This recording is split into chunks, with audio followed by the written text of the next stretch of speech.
on the Fringe with Dan Radio Style. Hope everybody out there's having themselves a great day.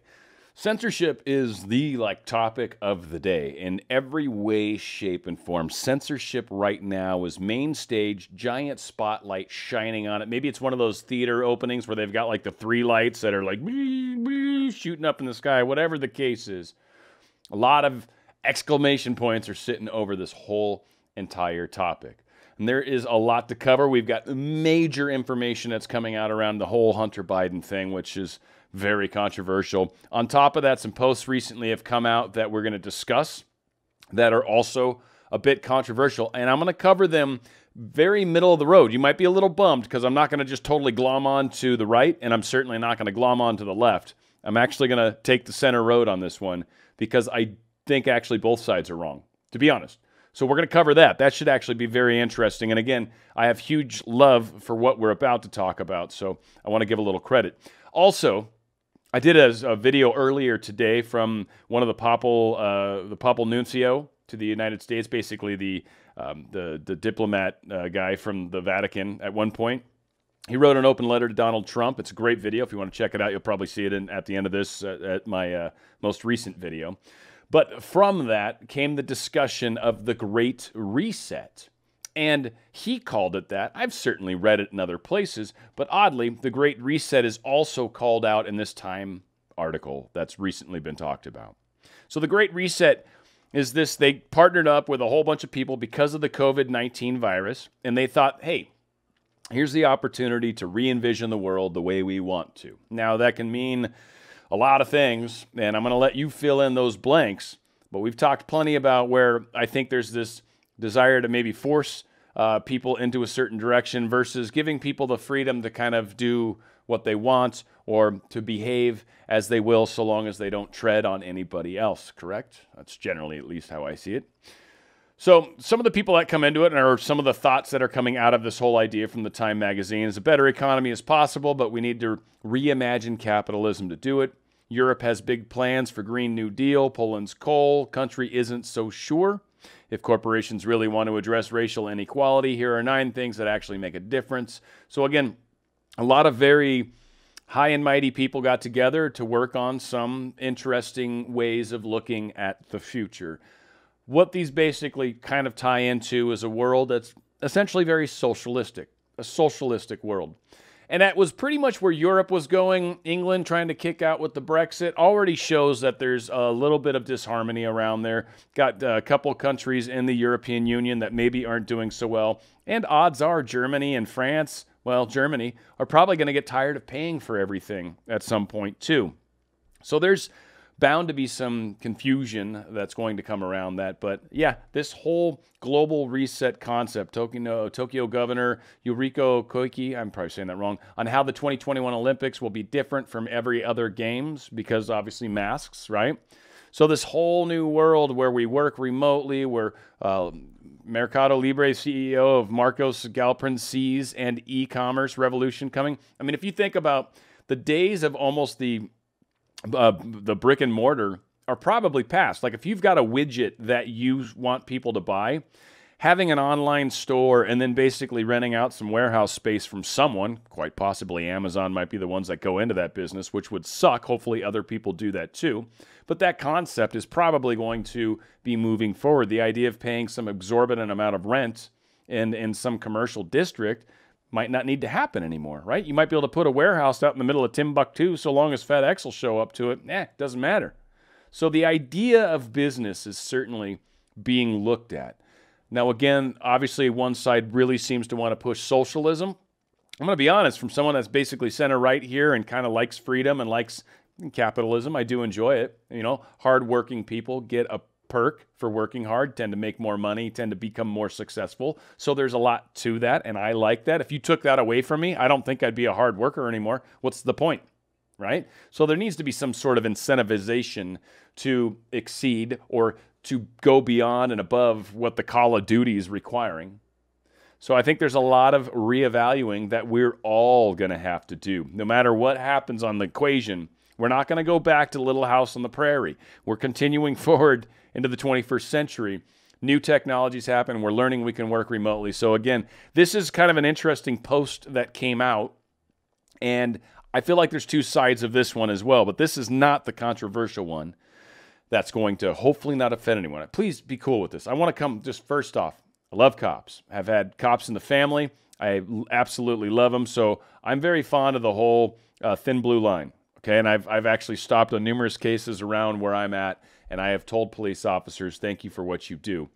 So I want to talk about that first and foremost. Now, when we get into the history, apparently, and there's a reason for this. Again, this was another post. When we get into the reasoning why the thin blue line has been deemed by PolitiFact an anti-Black Lives Matter flag, there is some truth to that. Now, I'm going to say, doing the little bit of research I have, and I did dig into this a little bit to try to see the history of the thin blue line. The concept thin blue line goes back a long ways, like over 100 years ago. So the concept of a thin blue line talks about how that small thin line is what can separate your whole civilization from chaos and anarchy to peace and normal. Now, the flag is very new, and from what history seems to talk about, and here's an example, because this was probably the closest thing in our recent history where the name was used, the thin blue line. This was an American documentary film about the trial and subsequent conviction of Randall Dale Adams for the murder of a Texas police officer. So this movie, that's what it's about. Now, when you look at the graphic of the movie, nothing to do with that flag. This flag seems to have shown up the first time back in, 2016, when the shooting occurred, the first one. And people came out and kind of rallied against it, and then some other people came out in support of the police, and they were carrying this flag, and that seems to be one of the first times this flag popped up, was right around that first Black Lives Matter movement or rally occurred, or whatever we want to call it. Now, again, am I saying they're right? Am I saying they're wrong? No. What I am saying, really, and it's back to censorship, I think it's really interesting how if something offends somebody, and it doesn't even need to be a large group. It can be a protected group, sure. And I get how some things are just maybe going to offend some people. Some people have different sensitivities than others. Some people get offended easily. Some people don't like jokes. Some people get mad when you use cuss words, right? Like, some people love it. Drop as many F-bombs as you can in a conversation, and I'm your best friend. I mean, literally. So, again, we all have our different areas of comfort. So just because my feelings got ruffled, do I feel like I should be able to stop everybody from ever being able to use that or ever being able to have that as a symbol? I think that's pretty heavy-handed. So do I have a problem with people being able to censor or stop the usage of a flag? Yeah, I kind of do. Now, the Confederate flag's sort of a different story because that one does, I think, have my understanding anyway. And again, I'm speaking in an area that's not my expertise and I didn't live it.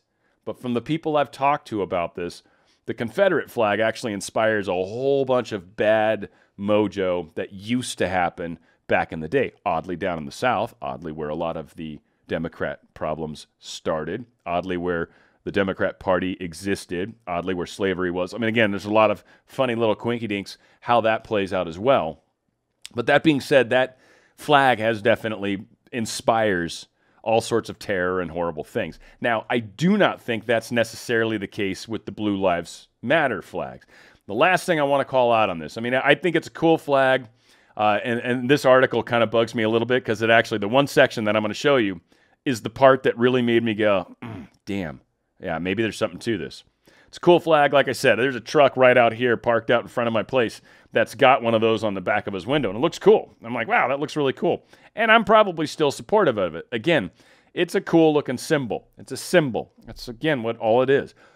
But what is a little bothersome is this. Apparently from the U.S. Flag Code, the American flag should never have placed upon it, nor any part of it, nor attached to it, any mark, insignia, letter, word, figure, design, picture, or drawing of any nature. And that's kind of true. They've taken the American flag and changed the colors. So it's almost kind of disrespectful just from the get-go. Now, I get we're using it in a cool way, and again, I agree. It's a neat coloring. It's almost like a black and white kind of version of the flag. It looks cool. I like it. Visually, I think it looks cool.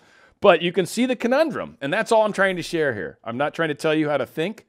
I'm not telling you what's okay or not okay. but I am pointing out some discrepancies on both sides of this argument that I think are worthy of paying attention to. So again, there was some history. I dug into it.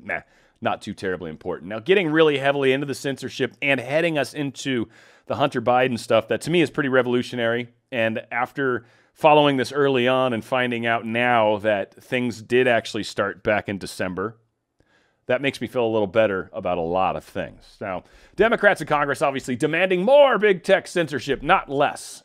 What's interesting again to me about this is, one, whenever you ask for, again, the taxes, we want to tax the rich, and then it's like, all right, well, I'll okay that. And then they started taxing the middle class, and then they started taxing the poor.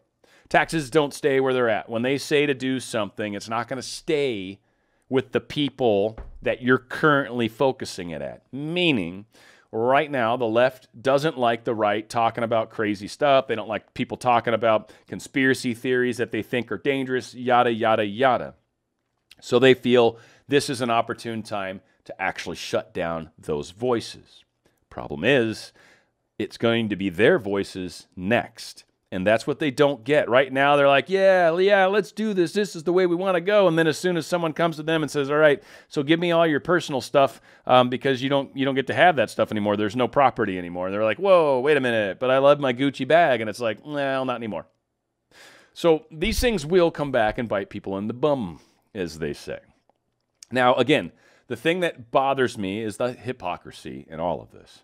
Now, right now, the New York Post is still blocked, and we're going to get into a couple of the stories that share that. Still blocked. In fact, it was Ron Johnson. No, that was something different. Sorry, we'll get to that. So it was Senator Cruz. There you go. Senator Cruz was the one that literally tried to tweet the New York Times story. Now, New York Times hasn't done what they've been told they need to do by Twitter. They need to log into their account, they need to delete that tweet, and then they can retweet it. But they have to delete the original tweet. Now, that's what's making them mad. But what also happened is, while the CEO of Twitter was in front of Congress and talking about how this is not blocked anymore, Ted Cruz actually proved that's not the case. He tried to tweet it, and it didn't go anywhere. It got blocked. I got a story that's going to cover that. But again, it's interesting how they want to kind of stop people, censor stuff that's bad for them or information that's making people question what they're doing. But Russia, what they spent 3 years talking about and still talk about, they have not been able to come up with any evidence. Any. We spent $40 million. We have the whole Mueller thing. No one could pin that on him. No one could. And they finally impeached him for something completely different because they couldn't get the Russia thing to stick. Yet they can still talk about that. So how is that any different than, I don't know, me talking about Bigfoot, for example, or Bigfoot 17? Like, what's the difference between me talking about some crazy conspiracy theory and them talking about some crazy conspiracy theory? And the thing that the best I can tell is they're allowed to say whatever they want, and we can't. I don't know if I'm missing it, but that's about where I'm at with it so far, especially after losing my channel for a week and still trying to cautiously tread these waters as best I can. Again, Epoch Times talking about some great stories. I just don't want to pay the ridiculous subscription fee. Like it's only $1 for 4 months. Yeah, and then we ream you. But anywho, great. I follow a dude. I forget his name. Doesn't matter. He talks about China all the time. It's a really good video, by the way, channel. Anyway, Ron Johnson's. We haven't turned up any discrepancies in the Tony Babalunsky claims. So far, people have been digging into this. Nobody can find anything that doesn't work, that's wrong, that's just outwardly a lie. Also, cybersecurity experts authenticate the, quote, smoking gun Hunter Biden email. So now we've had cybersecurity's people look at this. Now, obviously not like CrowdStrike or any people like that, but certainly experts have looked at it and said, yeah, this is a legit email. We've also, from Fox News, had it approved that one of the people that received the email, who I believe is Babalunsky, however you say his name, that he's the one that received the email. So again, we've had confirmation from that side. So it's very interesting how that plays out. So a Senate committee is verifying all of this Babalunsky evidence on the Biden. So why is the mainstream media covering it up? And that's the big question, right? Censorship. Why is this being censored? Obviously, I mean, the answer's, in my opinion, well, let me try to play it out a little. So there's truth that's out there right now. There's a laptop. They want to call it Russian disinformation, but it's a laptop that Hunter Biden dropped off. So whether the Russians were mind controlling him, I'm not sure. So maybe that's how it works. Or maybe it was brought to their attention because of the Russians. I don't know. But whatever the case is, it was a physical laptop dropped off at a location. He forgot about it. Maybe he was stuck out in LA and this was out in Delaware. Who knows? And it was just couldn't get back, forgot about it. Who knows? Whatever the case was, paperwork he signed, he, one, didn't pay for the work. Two, he said it would forfeit his laptop if that was the case. Now, they looked into it, they looked at the data, who knows? But ultimately, it became his laptop. So I think there's a lot of legal ground there for the repair shop to be digging into this computer. So then they handed off to the FBI, and they did this back in December of 2019, and the FBI's had it for apparently a long time, and then all of a sudden, because nothing's happening, Rudy Giuliani brings this up, I don't know, what, a month ago? Back in August or July, somewhere around there. And then Bobulinski comes into play because nothing's happening. So now he's like offering up his devices. And like I've said before, my guess is his dad approached him and said, dude, they're talking bad about our name. They are saying we're Russian agents. I served in the Navy. You served in the Navy. Your brother served in the Navy. You better make this right. Now, that is my opinion, why this is playing out right now. I think Bobulinski's dad basically said, you clear our names. This is not acceptable. And I would agree. If 3 of your family members and grandpa all served in the armed forces, man, you're commendable, and thank you for your service. Bobulinski was a Democrat, was registered a Democrat. Any small amounts of donations he had done over his life had been to Democrats. Yet he sees a problem because his name's getting smeared by these same people that he supported.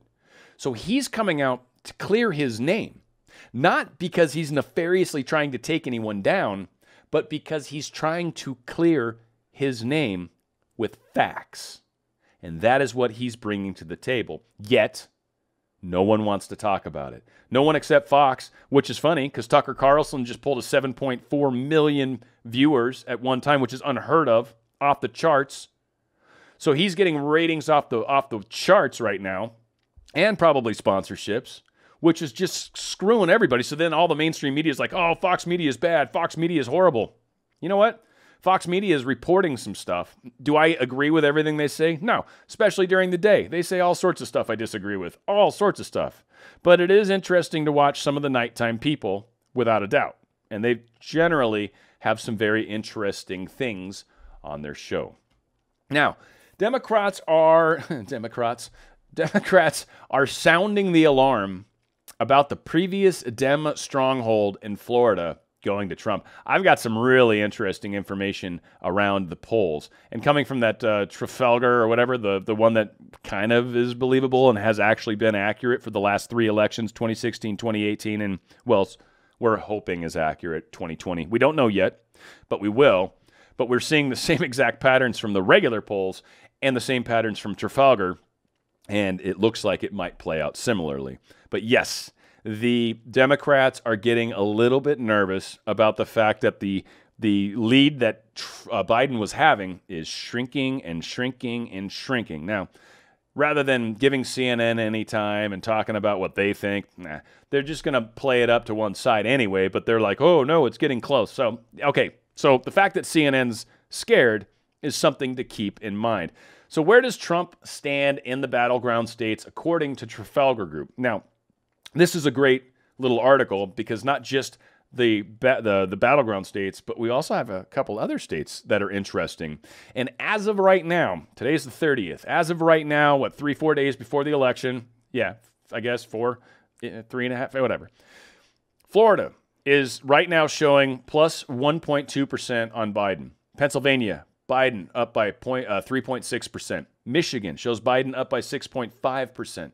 Wisconsin, Biden up by 6.4%. North Carolina up by 0.6% is what they're showing Biden. And in Arizona, We're looking at a tie right now. Now, again, this is as of right now. We've still got more information going out, and this doesn't necessarily count. We're expecting a bit of a surge in votes, and no one really has any idea of what that actually means. But if it is the day of the election, it's most likely going to probably be right-leaning, or at least center-right, which is still probably going to turn into Republican votes. Now, right now in Ohio, showing tied. Minnesota, Biden's only up by 4.7. That's changing. Texas, Trump's up by 2.3. Georgia, Biden's up by 0.4. Again, close margins are going bye-bye. And as more and more people start coming into the actual vote, this is going to get a little interesting. Nevada's only up by 4% for Biden, which has been a very blue state.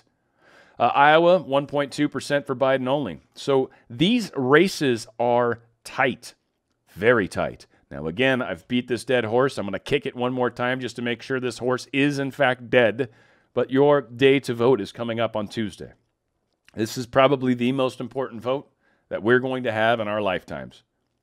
Quite possibly. I mean, in reality, the vote we had in 2016, borderline was, because if you can think about where we'd be right now if Hillary had won. The lockdowns, the way they're locking down more of Europe right now. People are literally in the streets in France. There are traffic jams as people try to leave the city to get out of Paris because it's locking down.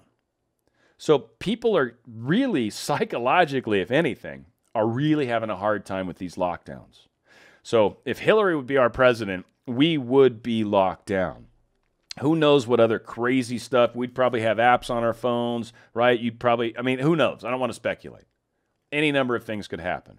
So that vote was super important, but this vote is the one that's going to cinch it for one side or the other. And that is why I think this coming vote in 4 days will be the most important vote that we make in our lives. I'm hoping to see you guys join us on that. Oh, let's check this out. Oh, yeah, this was the thing. I put this in the wrong place. But yes, so we did get confirmation, in fact, that the DOJ, Bobulinski's confirmed Hunter Biden has been under federal investigation since 2019. So when they dropped the laptop off, they started looking into it. Now, we haven't heard anything from the FBI, and partially, one, because no leaks, which is good. Two, FBI is not supposed to talk about ongoing cases. Hello, they're not supposed to do that. I know that's what the Obama administration did because that was their way of smearing people. That was how they controlled people. It's not how it's supposed to be, right? If you're being investigated, you're not supposed to really be talking about it. First off, you don't need the public to know about it until stuff actually happens. And if someone's innocent, well, the public doesn't need to assume they're guilty either. That's a bad thing, right? There's a lot of problems with just letting stuff out of the bag if there's no reason for it to get out of the bag. So again, 2019, a lot of things were happening. Maybe we weren't hearing about it. I don't think this is going to be a saving grace for Wray, but maybe this was his way, Christopher Wray, the head of the FBI. Maybe this is his way of trying to clear his name before the election happens because he sees the end of his job coming. Maybe. Who knows? But now all of a sudden, miraculously, there has been a investigation going on. And yeah, it's pretty powerful how things are playing out. So we're going to keep kind of seeing what's going on. We're going to keep our ear to the grindstone, if you will. I don't think that's correct grammatically or whatever, but we're going to keep working towards this end result. We're going to try to bring up the information that's coming out. We're still trying to figure out why we're being censored so heavily. I mean, it's not figure out. It's pretty obvious why. But that's telling in a lot of ways. And honestly, I'd like a lot of people to maybe spend a little time kind of meditating on that concept, just a little. Like, why are we censoring? What's being censored? Why is it okay that it's just this one side, depending on where you're at on this whole argument? But this is an interesting time right now, and this is not a level playing field, it doesn't feel like, by any means. So we are putting our best foot forward and making a stand in the best way we can. So any of these channels that are still around, any of us that you can still support, it's always appreciated. I got a PayPal link below if you are inclined and you are in a position where you can help. If not, I wouldn't worry about it. We're all finding our way. We're all being taken care of. We're all looking to the same source. But this is a time right now to be supporting any of these places that we can to try to help keep these things going, keep these voices alive, and hopefully get things taken care of where this coming election we get the right person in office, Trump, and we get a chance to move forward, get the economy back, get ourselves back to good, get moving forward. This stagnant, staying backwards. I get we got COVID and all this. We've got to figure out a better way forward. Suicide rates are up. There are so many problems with some of the kids in school right now. My buddy and his two daughters, like, they're having the hardest time. Kids are social, especially little girls. He's got two daughters. It's really not easy for a lot of these children. So these are things we have to keep in mind.